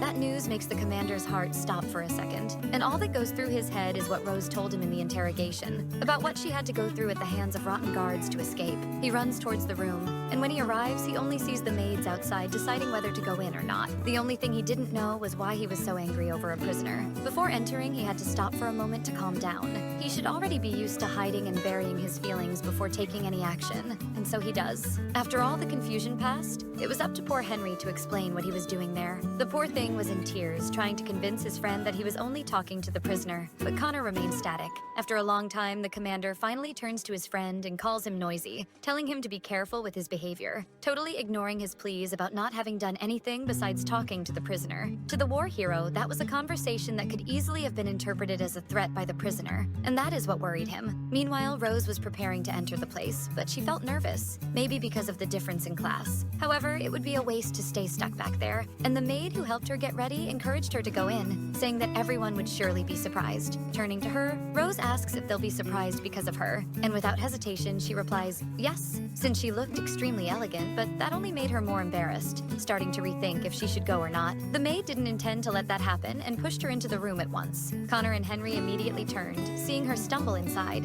still shackled, and in a beautiful, shiny dress. Rose surprised everyone with her beauty. The two young men glued their eyes on her the moment she stepped into the place. When Rose noticed their stares, she froze in the corner. Exactly what were they looking at? The two stood still and silent as if they had seen an apparition. And like that, it was impossible to feel even minimally comfortable in that place. To make things worse, Henry looked at the girl with the most serious expression he had and asked who the hell she was. And that question left her wondering if her sentence would increase if she kicked a guard. Apparently, people couldn't believe that this was really Rose Walker. The worst part was that Henry wasn't joking about it. He truly hadn't recognized her. Rose even teases, asking if he isn't just doing that to trick her and call her stinky again. But the young man replies that he would never do that. And looking closely, she even finds him handsome, though he isn't her type. But at the very least, he's trustworthy. But when she was about to get closer to the young man, Connor steps between the two and, looking at his friend, tells him that he's forbidden to come within 1 meter of the prisoner. Poor Henry is obviously confused and asks since when that stupid rule existed, since he thought everything had already been settled, and even though his commander agreed, he still didn't think the blondie was trustworthy. Henry even asked why, but they had already argued about this before.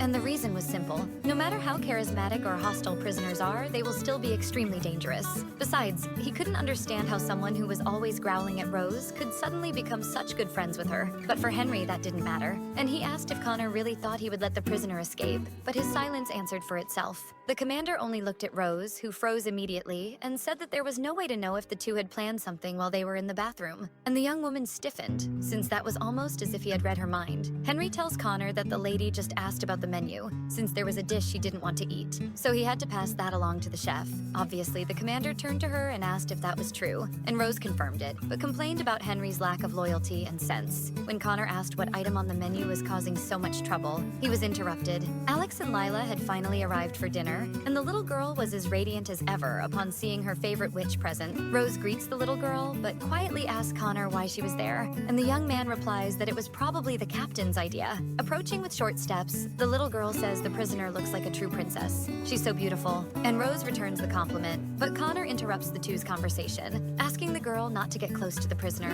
Lila even tries to argue, saying she hadn't even properly thanked her savior, but Connor says she's already said enough, and from now on it's dangerous to get close to that woman. The poor little one's eyes fill with tears, and sadly she hides behind her uncle's legs. And not a single person in that room thought that wasn't the cutest thing in the world, except Connor, of course. Rose had already realized how merciless Commander Connor was, and most likely the only person capable of challenging him would be Captain Alex, who at that very moment was scolding the soldier for suspecting everyone. Connor even tries to argue something, but the old man had already stopped listening long ago and apologizes on behalf of his subordinate. He also announces that the meal will be ready soon, so she only needs to wait. And he says he'd like to be able to remove her shackles during dinner, but Connor only had to call his attention once for the old man to change his mind, albeit reluctantly. He then asks his son, Henry, to help Miss Walker during her meal, basically to feed her bites directly. And the young man gets a little confused, asking if they can't have the servants do it instead, but his father is inflexible. And before the poor young man could try to argue, Connor steps in front of him and says he can't do that, since he's forbidden to approach the prisoner. And because of that, Connor himself volunteers. Everyone is shocked, and Rose herself seems the most confused there. And seeing this reaction, he asks if perhaps he can't do that, but it's not like anyone there could stop him. So he asks Rose directly if she has any complaints about it, but the young woman says she doesn't, and in that case, everything is fine. Pulling her by the arm, Connor begins to lead her to the table. But for Rose, it only feels stranger by the minute. For some reason, his gaze seems different from when they first met. It's possible she's just mistaken, but somehow, his gray eyes seem to pierce her even deeper. What the young man had said before immediately comes back to her mind, when he thought that the two of them really could have something in common. But Rose ends up convincing herself that it was only an illusion, a sweet delusion she had created to escape the miserable reality in which she lived. Connor's gray eyes always seemed irritated when they looked at her. They were not a scorching red or a freezing blue, but rather a color difficult to decipher. What really hides behind those eyes, she doesn't need to know, but she wants very much to find out, though she is afraid, because when a rat forgets its own place, all that remains is its destruction. But pulling her out of her daydreams, Rose realizes that she is still holding Connor's hand, so she asks him, until when will he keep doing that? Connor immediately lets go of her hand after hearing that, startled. Quickly pulling it away, he tells Rose that his intention, in truth, had been to pull the chain, not hold her hand. Alex hears that and becomes furious, rightfully so.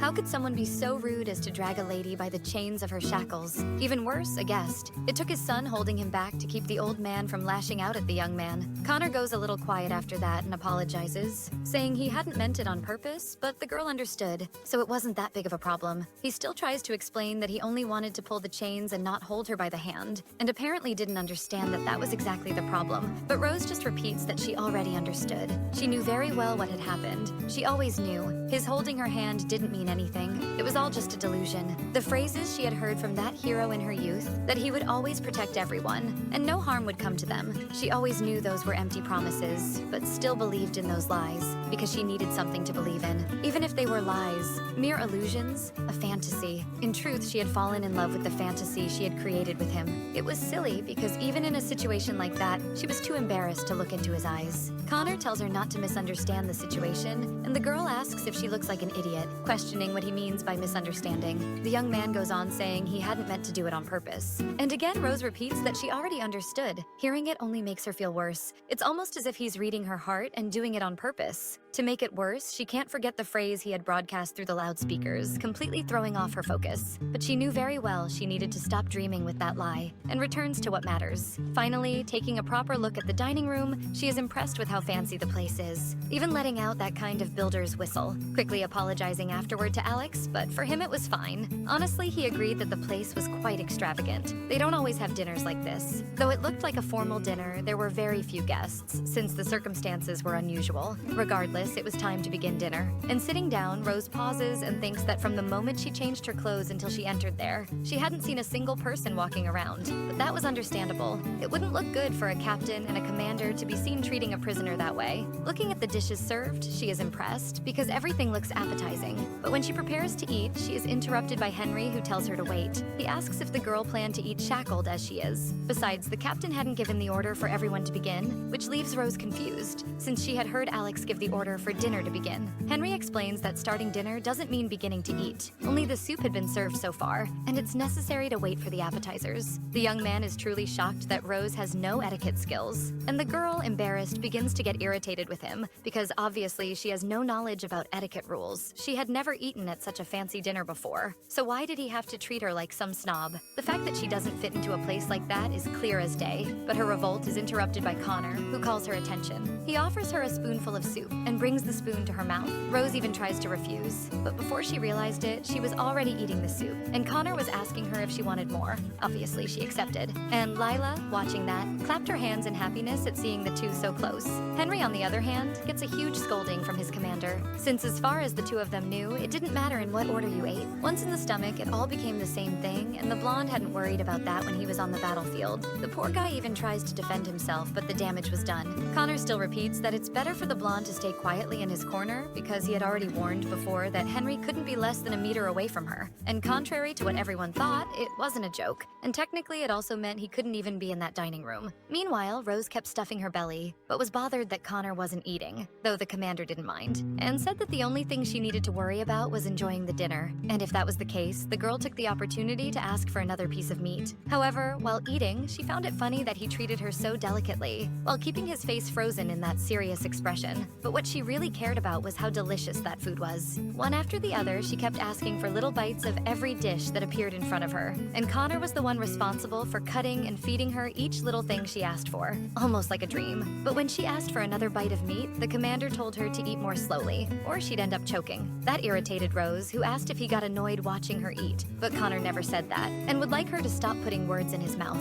All he said was to go more slowly, or she'd end up choking, and if she kept shoving so much down, she'd end up with a stomachache. But even so, Rose complained, because that wasn't what his face conveyed. Staring at her with his usual serious face, Connor replied that he couldn't help it, because that's simply what his face normally looked like. Rose thought all that was stranger than it really should be, because Connor kept responding to her provocations, unlike before, when he would just ignore them. But interrupting her thoughts, the young man asked if by any chance she had been a nurse in the past, and the prisoner answered no, which made Connor wonder where she had learned first aid, since he hardly ever saw that in the Empire. Then he finally questioned her if by chance she had used magic at that moment. Rose opened a mischievous smile and replied, "Whenever a woman does something incredible, people tend to say she's a witch." She hadn't been a nurse, but her husband had been a doctor, or to be more exact, a quack without a diploma, but she had learned a bit by watching him. His name was Hindley, and he had indeed taken a witch as his wife, but not Rose. Emily was the witch. After she revealed that her husband had been a quack doctor doctor, Rose witnessed the most uncomfortable silence of her life. Apparently, everyone suddenly remembered that she was a murderer. That served as a reminder of how good Connor was at ruining the mood.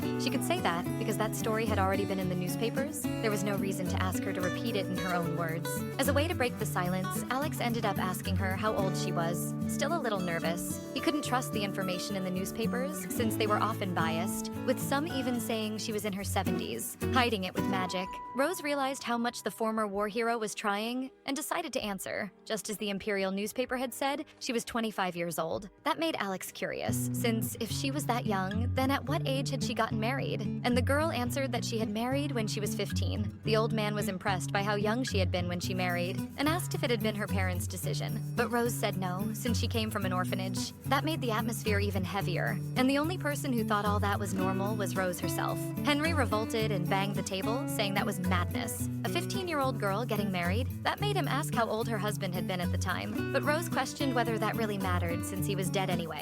And while chewing her piece of meat, she felt the atmosphere grow heavy again. She hadn't meant to say it like that on purpose, but it was true. Connor reprimanded the two of them, asking them not to say cruel things without reason and to just eat, especially since Lila was there. But the little girl said it was fine, since she had already read the news about Rose. However, Connor told her that even so, it was better for her to focus on her own meal, which didn't stop the girl from finishing her sentence, saying she already knew that her savior had been the cause of her own husband's destruction. That makes the commander harsher and order her to stop talking, leaving the little girl sad. But angry, she decides not to be quiet and asks if it's possible that Rose didn't do it. Connor explains to her that the prisoner had already been found guilty and sentenced. But Lila reminds them that Rose had always claimed to be innocent and asks why no one listens to her. The commander, cold as always, tells her that no one listens because it's a lie. It may be true that the little girl survived thanks to her help, however, it's also a fact that Rose killed her own husband. The girl even understands that, but says that if no one believed her, just like they don't believe Rose, she would be very sad.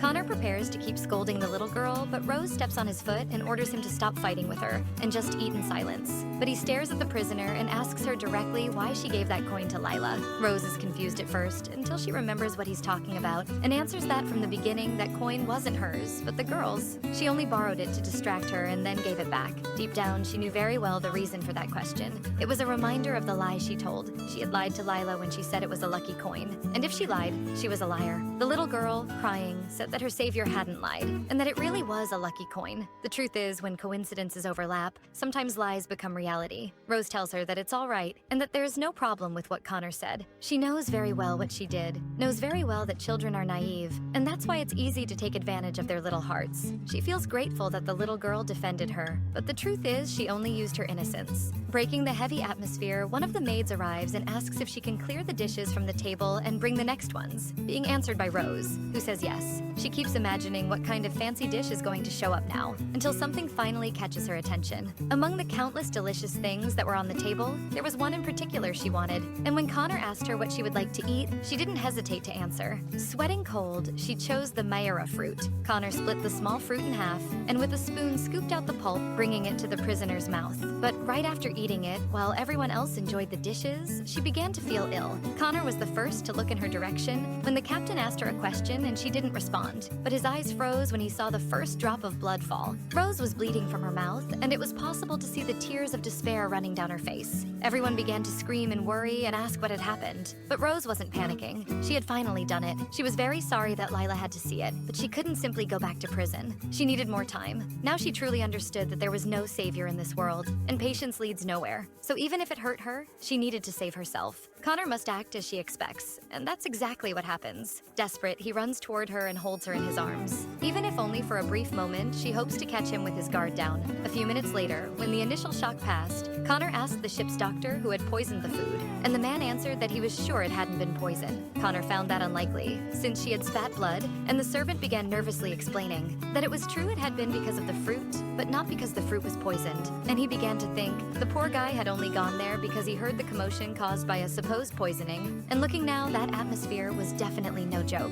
Including the soldier who had taken her to the cabin, it seemed Connor was the only one still in his right mind. But that thought quickly crumbled when he saw his face silently exploding with rage, his clothes covered in blood. However, that reaction was understandable, since that must have been a very important mission for him. And interrupting his thoughts, Connor asked what could have caused it if it hadn't been poison. The servant explained that nothing had been put in the fruit, and the girl probably just had a unique constitution, some kind of allergy, for example, and that's why her body reacted badly to certain foods. That couldn't be called poisoning. At most, a food intoxication, since the other people at the table were fine. And that made Connor ask if the man thought Rose had done it on purpose. But the young man didn't know how to answer. If the girl didn't know, then it was probably an accident. But if she knew, then it had been some kind of scheme. Or then, it could have been a more desperate attempt to escape than just throwing herself into a sea of monsters. That's a very interesting hypothesis. And what if Rose had really tried to put an end to it all? It wouldn't be unusual, since she's a prisoner condemned to Mount Island. Sometimes it's better to die like that than to reach the island. Connor asks the man if she's going to die, but he answers no.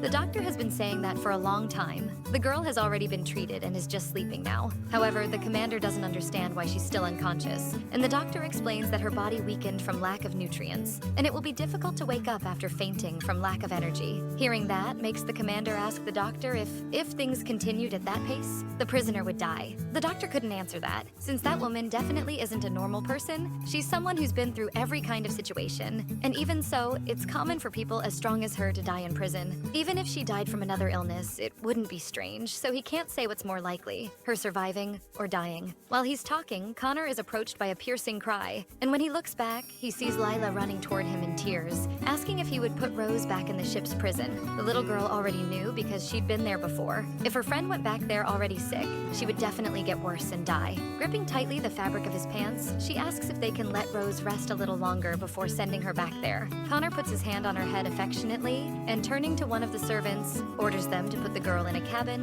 and when asked which cabin he was talking about, he answers his own cabin, causing shock, since a prisoner would stay in the same cabin as a commander. Connor asks if by any chance they're worried about him now, and nervously the man answers no, but that wasn't the point of his question. However, Connor was inflexible about it. He himself would keep an eye on Rose. His mission is to transport the prisoner to Mount Island and to keep an eye specifically on her. It had been a long time since he forgot about the mission. It had become very personal for him, and he couldn't understand why. He even tried to forget it out of fear, but it didn't work. The only thing he wanted to know was why he was worried about her, even though she was a murderer. In the end, he would only be the person who would take her to a place worse than death, but he didn't know how to feel whenever he heard in his head Rose's voice admitting that she admired him, which only worsened his dilemma. Returning to Rose, while she was unconscious, she dreamed of her past. In the dream, she spoke with Emily, who watched her lying on the bed and complained because they'd said she would be fine. But look at that, she ended up bedridden. Rose, still weak, looked at her friend and asked if she was going to die. She turned and said that, as she'd said before, that's not going to happen. Everyone is born with a different body, and for some, even common herbs and foods can be poisonous. What she really wanted to know was if there was something Rose couldn't eat, because she needed to find that out to understand why she got sick before preparing any medicine. Rose asks with a trembling voice if she really has that special body that can eat some foods, and Emily says yes. Precisely because of that, she almost died. But she needs to focus on the problem, and asks the girl to think again. What she ate before that made her this sick. Sweating from fever, Rose explains that the orphanage director used to eat purple fruits when she was little, and her body would itch just from being near them. Then Emily warned her not to eat any of those fruits from now on, or she could end up dying the next time. Rose agrees, but she didn't know the name of those fruits, and asks her friend if she knows. The fruit she's talking about is Myera. Her friend probably told her the name, so she'd avoid it carefully. And whenever her life became unbearable and painful, Rose remembered that name. Suffocating might not seem like the most comfortable death, but at least it was better than being beaten to death by Hindley. But it was different this time. If she could die so easily, she wouldn't have suffered escaping prison twice. After a long time, Rose finally wakes up in Connor's cabin, wondering where she was. But after the initial shock, she regains awareness of what was happening. As expected, the commander was very meticulous, and even chained her to the bed, but it was still better than being put back in prison, a result that made everything worth it. Apparently, they had changed her clothes too, probably because the dress had been stained with blood. Unfortunately, she couldn't try that tactic again, but now she felt as if her whole body was on fire, though she kept wondering if Lila Lila was okay after seeing that, until her thoughts were interrupted by a deep voice calling her. Alex was in the room, and he asked how the young lady was feeling. Rose hadn't noticed his presence there, but the old man said it was no problem. And honestly, he was more worried about her, asking her not to get up and to rest a little, since the doctor had asked her to stay in bed. Rose felt a bit awkward, but ended up agreeing. Taking the chance, Alex looked into her eyes and asked if she knew how much time remained until they reached Mount Island. The girl was confused by the question, and he rephrased it, asking if she wasn't interested in knowing how much time was left until their arrival. Rose stayed silent, and the captain informed her that they would reach the island in 3 days. At the moment, they continued heading west, even with the wind blowing against them, since ever since the invention of the steam engine, it had become easy to go against the wind. That made the ex-war hero think about how amazing young people were. With their inventions, they overcame gravity and flew into the sky. Alex asked if she didn't also think that was amazing. Rose, still a bit distracted, asked if that was the gentleman's office, but the old man explained that no, that was Connor's cabin, which made the girl ask if the commander had given up his own room, and he answered that it was almost like that, since in the end the brat had been so stubborn that Alex ended up pretending to agree with it. But at that moment, Connor had only gone out for a smoke, something that curiously impressed Rose. But thinking about it, it wasn't as if she had never seen him smoke before. What was curious about it was that normally pilots were forbidden to smoke, and she asked Alex if that was true. The old man just looked into her eyes and asked rhetorically if the war hadn't already ended, making the girl ask if that would still be correct, since in theory, Connor was still an active pilot, as planes didn't only fly during wars. And she was answered that, in fact, he intended to resign, since he had already done enough during his time of service. Rose was surprised to learn that, and even kind of felt sorry for him, and Alex told her that Connor had been very worried about her during that time, making her question if that straight-laced robot hadn't regretted it. After all, he seemed like the type who hated straying from the rules, so he was probably the type of person who would be bothered to do such an unnecessary favor, like letting her sleep in a cabin. Alex even agreed with that. Connor really was rougher than people made him seem, but he wasn't as cold-blooded as he appeared. That reminded him that something was still kept there, a gift he had given the boy when he was 12 years old, after he had managed to get an expedition to the Kintari Islands. The old man pulled out a jar with some plants inside. It was a luminous moss, perfect to keep in a room instead of a gas lamp. And looking at Rose, he asked if she would like to see it up close. Taking the chance, he also showed her the telescope and the map he had given the boy as a gift, saying that as cold as Connor tried to seem, he often showed affection in the form of gifts. Using the map, he showed her the route they had taken until reaching Mount Island, pointing with his finger where the journey had started, and since the sea current was good, they had already traveled a good part of the way. That map was a gift from more than 15 years ago, which he had given to Connor. Rose asked if the old man had known the hero Ian Connor since he was a child, and Alex explained that the boy had been a senior to his son Henry in the military academy, so he had known him since he was a child, when he had first entered the military academy as a little boy of 10 years old. Rose commented that the two must have been good friends, but the old man explained that this wasn't true, since Henry used to be furious with Connor,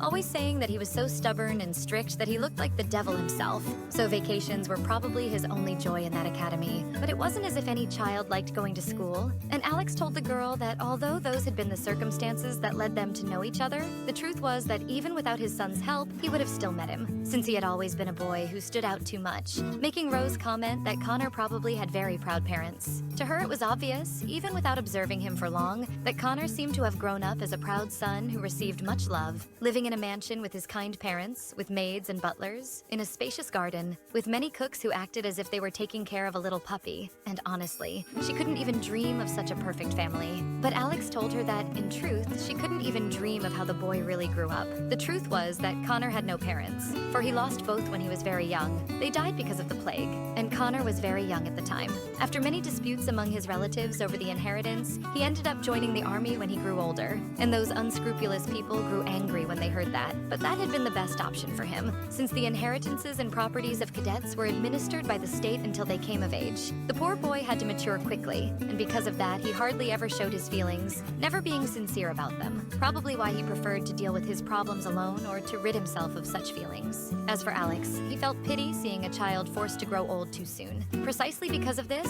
he asked Rose not to try to end her own life. That made everything seem clearer to her. The old man had explained all that just to tell her this. for he had misunderstood and thought she had tried to take her own life. Awkwardly, the girl tried to explain that he may have misunderstood the situation, and that it really was just a coincidence, since she had always wanted to try the fruit, and it turned out she was allergic. Alex did not accept this explanation, and with a sad look, he told her that he had also had a daughter, and the two had much in common. She was his first daughter after 15 years of marriage. They had her late and lost her early, but Rose didn't think that was true. Most likely, he had simply associated the two because of their blonde hair, but she didn't believe it possible they had anything in common. Still, how could a father who lost his daughter make that distinction? Perhaps after losing her, his heart tightened whenever he saw a young lady of the same age, and in the end, he probably never gave up that habit, even toward a prisoner like her. Alex changed the subject of the conversation and asked if Rose really was feeling better, and she answered yes. She felt very well now, but to the old man, the girl still didn't seem well, and he asked her to rest a little longer, something she agreed to. For now, he only advised Rose to take care of herself, for as he had said before, they still had time before reaching Mount Island. And honestly, he thought Miss Walker was someone who would not give up until the end. After all, that was what she had done up to that point. As for Rose, throughout her life, she had believed her skill was in picking out crucial pieces of information from random conversations, and this applied to that talk, the direction of the wind, the temperature, and the weather the captain had told her about. Even though she couldn't fully understand it due to her lack of knowledge, she was still certain of one thing.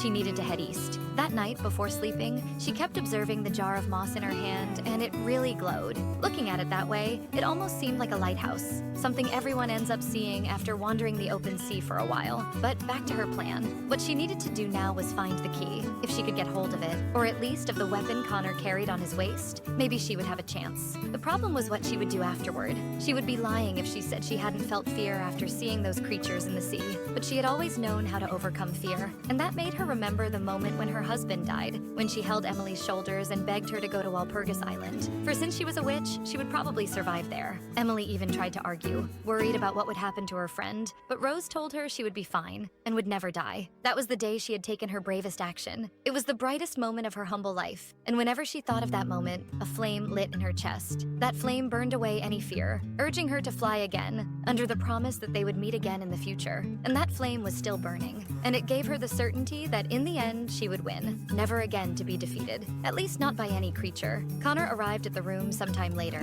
still in the dark, and sitting on the bed, Rose asked him where he had been, for she had been waiting for him. The commander only stared at her with indifference, and even with the girl obviously trying to seduce him, he only asked how she was feeling, making her wonder if he would really act as if he hadn't seen anything, and ask where he had been all this time. Connor answered that he had been in front of the cabin the whole time, and Rose said that was probably a difficult task, asking if that kind of thing wasn't the job of his subordinates, but the commander answered that transporting her had been a direct order from the minister to him. Honestly, the man thought she was underestimating his reputation, since out there she was more famous than he himself was. In the end, Rose ended up agreeing with that, because in fact, she was more known, and asked if now that the dinner was over, she would go back to prison. Connor answered that no, she could stay there until they reached the island, because the ship's doctor had said she had health problems, which made the girl wonder where he would stay, since that had been his cabin until then. Answering her, the man said the sofa would do, and Rose asked if the poor thing didn't have other cabins to spend the night, but he only told her that that was his cabin, so there was no reason to go somewhere else. Besides, it was better she didn't even bother trying anything, because while she was there, he could see everything,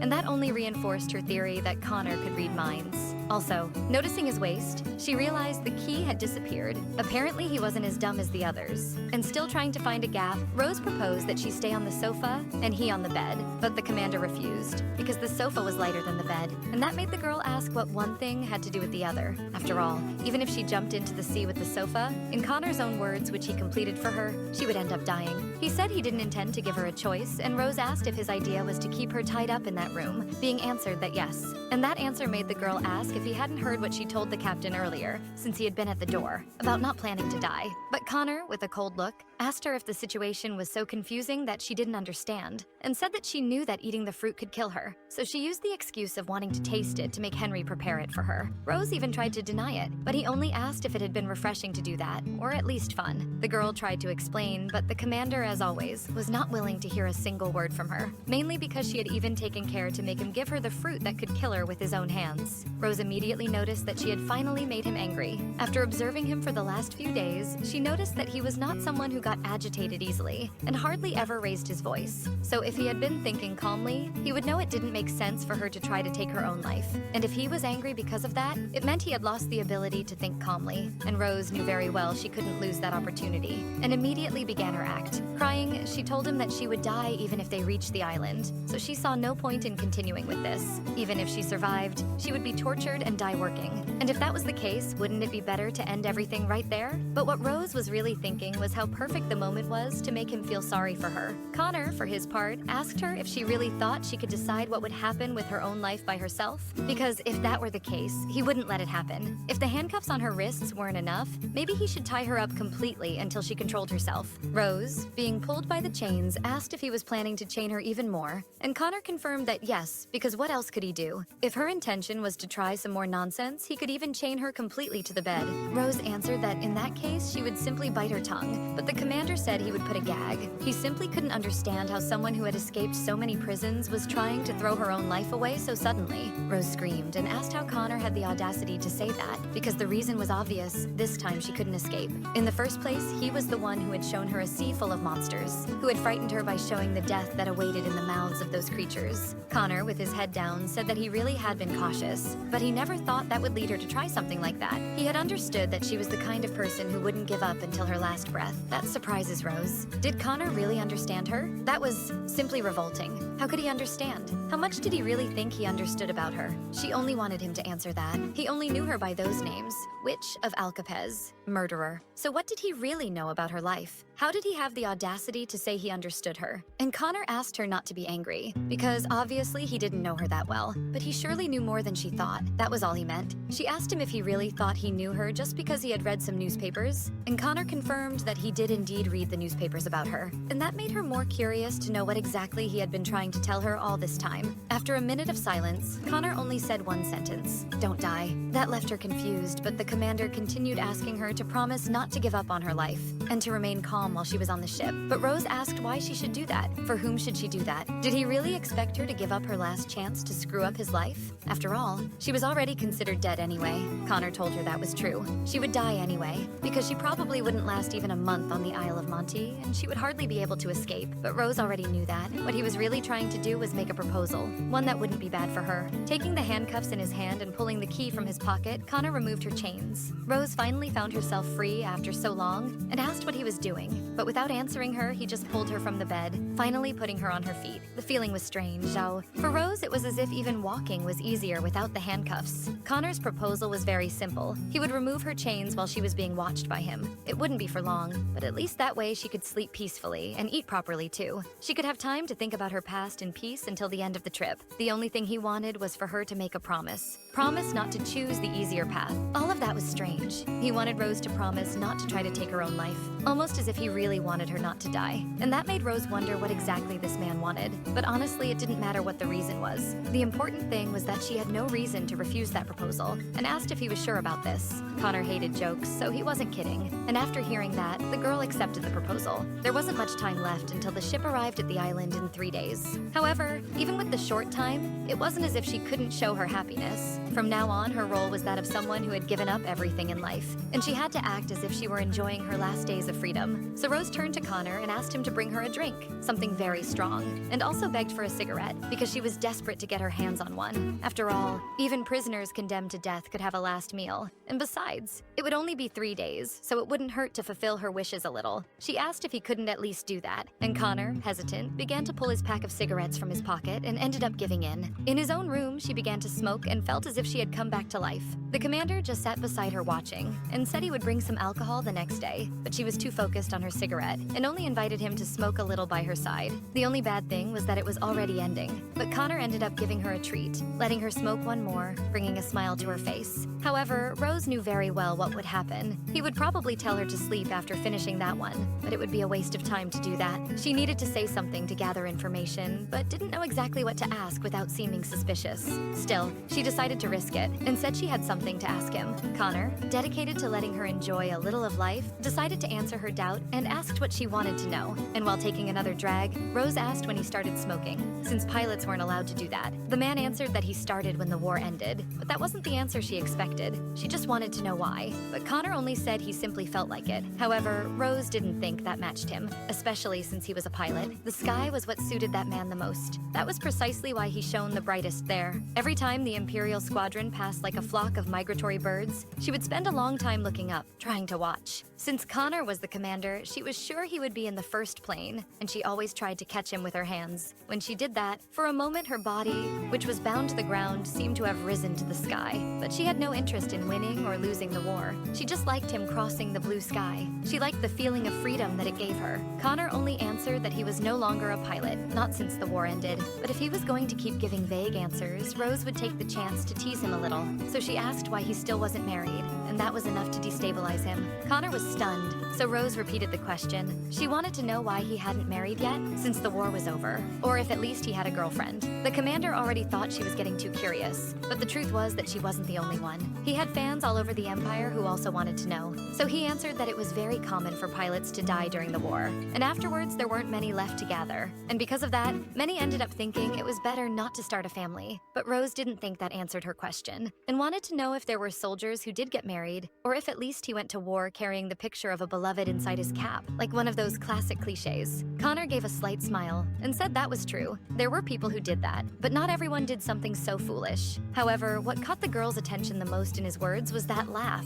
and for a second she even thought she had imagined it. But that wasn't a reason to stop provoking him, and she asked if his personality had always been that dry and melancholic, and explained she wasn't trying to insult him, she just thought it was different from what the media usually showed. Connor replied that at first he didn't match that image. It had been a difficult adaptation. That only made her more curious to know why he had forced himself to be that way, and the commander replied that he just thought it was necessary. But this time Rose agreed with what he said. Really, it was his fault for being too handsome, but it was still better than trying to do that without the right looks. Connor laughed and said that was true. At that point in the conversation, Rose was almost about to faint, because that serious, robotic man was actually laughing. The guy even admitted that he was handsome. And speaking of himself, Connor added that he didn't think marriage was really necessary. Rose understood that, but said that if it were him, he'd have at least 3 wives, because it would be better than having just one ugly guy. It would be worth it to share a handsome guy with 2 other women, as long as he was beautiful. When she was young, she realized that the existence of a man wasn't really necessary to live, but rather an accessory. But that didn't mean she killed her husband, and hearing that Connor asked what nonsense she was talking about, since as far as he knew, the Empire had never allowed marriage with multiple people. Rose laughed at that, and said that apparently the war hero didn't know anything about the world, explaining to him that it wasn't just in rich neighborhoods like his, but in the outskirts. Even ugly people had several wives. Then she decided to tell him a curiosity. In fact, she had been Hidley's second wife.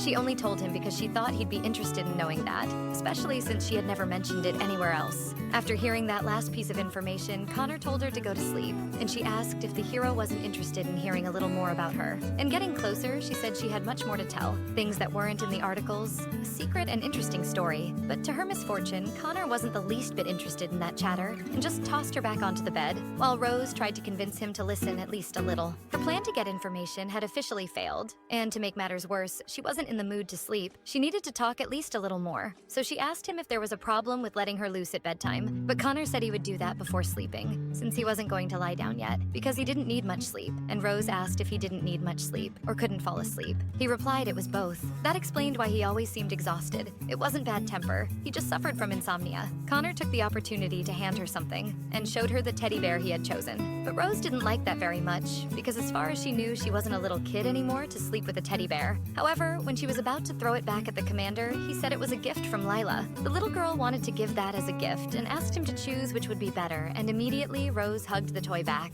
Looking at the teddy bear, she asked Connor to thank the little girl in her place. But going back to the bed dilemma, the commander kept insisting that she sleep, but the girl wasn't the least bit sleepy. And apparently neither was he. After all, who could sleep knowing they would would die in 3 days, not to mention that she could sleep plenty when she was dead. So Connor asked if her big idea was to stay awake for 3 days, and said that if she really couldn't sleep, a good idea would be to hug the teddy bear and start counting sheep, but as if that would work. So Rose went back to the previous question, if he really didn't want to know more about her story. The commander said that he already knew the truth, so she could just be a good girl and simply sleep to leave him in peace. However, Rose held his hand and said firmly that she didn't want to. She wanted to talk until she fell asleep, and she would keep talking even if he didn't want to listen. In the end, the story is different depending on who tells it, and he could be the first person to hear her side of the story. It was his choice whether to believe it or not. After all, he wouldn't believe it anyway, so it made no difference if he listened or not. It was already over now. She had already been condemned. That's why, at the very least, he should listen to her story. And Connor finally seemed convinced of that. It all began when Rose was 15. After all, there was nothing interesting before that.